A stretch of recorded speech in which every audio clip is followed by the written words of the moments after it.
दोस्तों, जिस बात का इंतजार पूरा देश कर रहा था वो 24 घंटे में मोदी जी ने कर दिया। 2014 से जो अब तक नहीं हो पाया वो 2026 में हो गया और आखिरकार मोदी सरकार में पहला इस्तीफा हो गया है। धर्मेंद्र प्रधान ने अपना इस्तीफा सौंप दिया है। प्रधानमंत्री नरेंद्र मोदी को इस्तीफा सौंपा, लेकिन इस इस्तीफे को जो लोग अपनी जीत मान रहे हैं, असल में ये देश की जीत है और ये उन लोगों की हार है। मैं ऐसा क्यों कह रहा हूं, इसे अगले 3 मिनट के अंदर आप समझ जाएंगे। इस वीडियो को आखिर तक जरूर देखना और फिर कमेंट में भारत माता की जय जरूर लिखना। दोस्तों, देश के अंदर अलग अलग जगहों पर प्रदर्शनकारी इकट्ठा थे और मांग थी धर्मेंद्र प्रधान का इस्तीफा हो। नीट में जिन बच्चों की जान गई उनके परिवार को 1 करोड़ का मुआवजा और साथ ही इस मामले में जिन छात्रों के ऊपर केस हुआ उसे वापस लिया जाए। अब 2 मांगों को सरकार ने मान लिया था, लेकिन तीसरी मांग पर बात अड़ी हुई थी। सीजेपी यानी कॉकरोचों ने साफ कह दिया था कि इससे तरह हमें कुछ भी मंजूर नहीं है। तो दूसरी तरफ सरकार इस फैसले को करना ही नहीं चाहती थी, लेकिन फिर अमित शाह ने मोदी जी को फोन घुमाया और वो बता दिया कि देश के अंदर अगले 48 घंटे में क्या करने का प्लान है। यह बात ऐसे ही नहीं कही गई कि भारत को नेपाल बनाने का प्लान था, नहीं तो आप उठाकर देख लीजिए। दिल्ली से लेकर पटना, भागलपुर से लेकर अलग अलग जगहों पर जो भी प्रदर्शन हुए उसके अंदर पत्थर चले, उसके अंदर हिंसा हुई, उसके अंदर आगजनी हुई, उसके अंदर देश को नुकसान पहुंचाने का प्लान था। अमित शाह ये अच्छे से जान चुके थे कि इनका रिमोट कंट्रोल किसी और के हाथ में है। दोस्तों, धर्मेंद्र प्रधान के इस्तीफे तक की बात सीमित नहीं थी। मोदी अच्छे से जानते थे कि अगर एक इस्तीफा हो गया तो फिर अगली कुछ और डिमांड भी हो सकती है। फिर इस्तीफों के इर्द गिर्द ही सरकार घूमती रहेगी और यह कहीं ऐसा ना हो कि सबसे बड़ी गलती साबित हो जाए। लेकिन फिर अमित शाह इस देश के अंदर के हालात समझ चुके थे। रिपोर्ट सामने आ गई थी कि देश के अंदर राष्ट्र विरोधी ताकतों ने इस आंदोलन को हाईजैक कर लिया है। दिल्ली से लेकर समस्तीपुर, भागलपुर और पटना से लेकर अलग अलग जगहों पर हिंसा होनी फिक्स थी और इसीलिए एक इस्तीफे से पूरे देश को मोदी जी ने बचा लिया। कुछ लोग कह रहे हैं कि इसमें छात्रों की जीत है। हां, यह छात्रों की जीत है।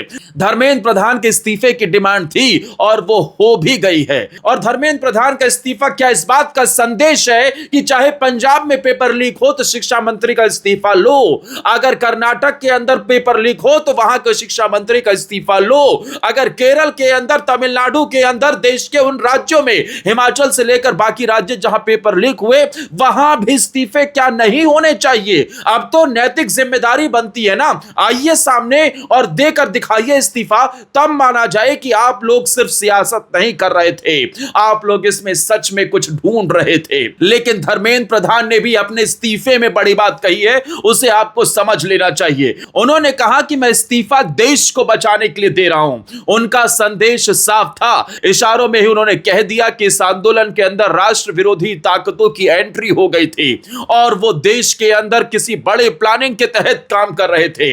इसके अंदर कुछ ऐसे भी लोग घुस गए थे जिनका मकसद ही इस देश के अंदर आग लगाने का था। उनके इस्तीफे के अंदर उन्होंने साफ तौर पर यह कहा है कि भारत सरकार के साथ राज्य सरकार, विशेषकर जिला प्रशासन की महत्वपूर्ण भूमिका रही, जिसके जरिए से 21 जून 2026 को दोबारा से परीक्षा पूर्ण भी हुई और उसमें जो रिजल्ट आया उसमें गरीब पृष्ठभूमि से आए छात्र भी शामिल थे। लेकिन इस दौरान भी कई छात्रों को गुमराह करने के लिए जिम्मेदार पदों पर बैठे व्यक्तियों ने बाधा डालने की कोशिश की, जिससे मन व्यथित हुआ है।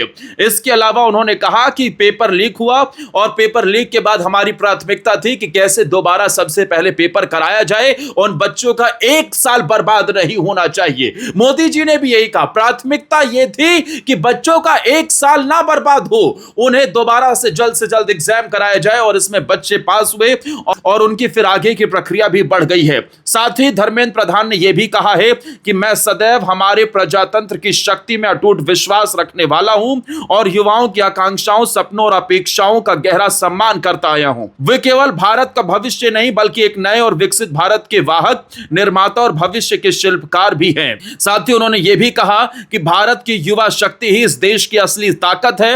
देश की युवा शक्ति को भ्रम के कुचक्र में फंसने नहीं देंगे, यही मेरा संकल्प है। उन्होंने कहा कि मैं चाहता हूं कि बच्चे पढ़ें, राष्ट्र के हित में कदम उठाएं और साथ ही करियर बनाने पर फोकस करें। और इन्हीं बातों को देखते हुए मैंने प्रधानमंत्री नरेंद्र मोदी को अपना इस्तीफा, अपना त्याग पत्र भेज दिया है।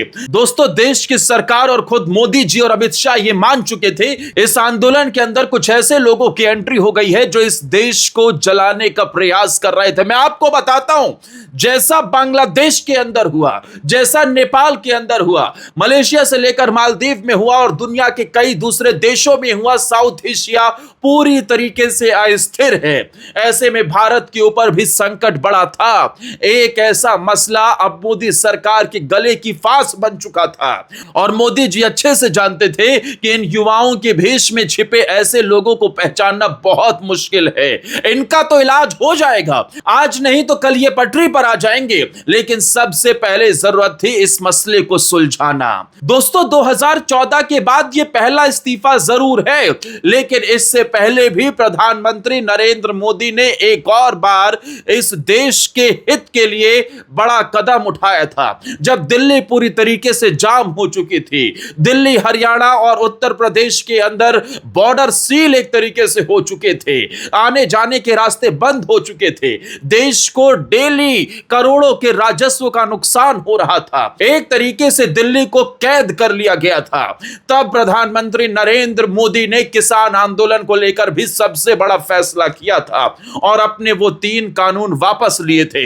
लेकिन तब कानून का मसला था और आज शिक्षा मंत्री के इस्तीफे की बात थी। सवाल आज भी वही जिंदा है, क्या किसी व्यक्ति का इस्तीफा सिस्टम बदल सकता है? यह सोचने की जरूरत है, क्योंकि इस देश के अंदर इस्तीफे पहले भी हुए हैं, पिछली सरकारों के दौरान भी हुए, एनडीए से लेकर यूपीए के दौरान भी हुए। लेकिन क्या सिस्टम बदला? क्या देश के अंदर रेल हादसे रुक गए? क्या देश के अंदर एक्सीडेंट रुक गए? क्या देश के अंदर पेपर लीक रुक गए? क्या देश का सिस्टम पूरी तरीके से मजबूत हुआ? क्या देश के अंदर फिर कभी कोई घटना नहीं हुई? ऐसा नहीं हुआ। घटनाएं हुई, लोगों की जानें भी गई, कई बड़ी घटनाएं हुई, लेकिन इस्तीफा देने के बाद भी कुछ नहीं बदला था। इसे समझना बेहद जरूरी है कि सिर्फ इस्तीफा ही किसी चीज का सॉल्यूशन नहीं है। समाधान कुछ दिया जाता कि इसे इस तरीके से कराइए, अगली बार से डिजिटली कराइए, इस पूरे मामले पर सख्त कार्रवाई का प्रावधान कीजिए, 10 नहीं मैं तो कहता हूं उम्र कैद के लिए डाल दीजिए, इस तरीके की कार्रवाई हो, तब एक नजीर पेश हो।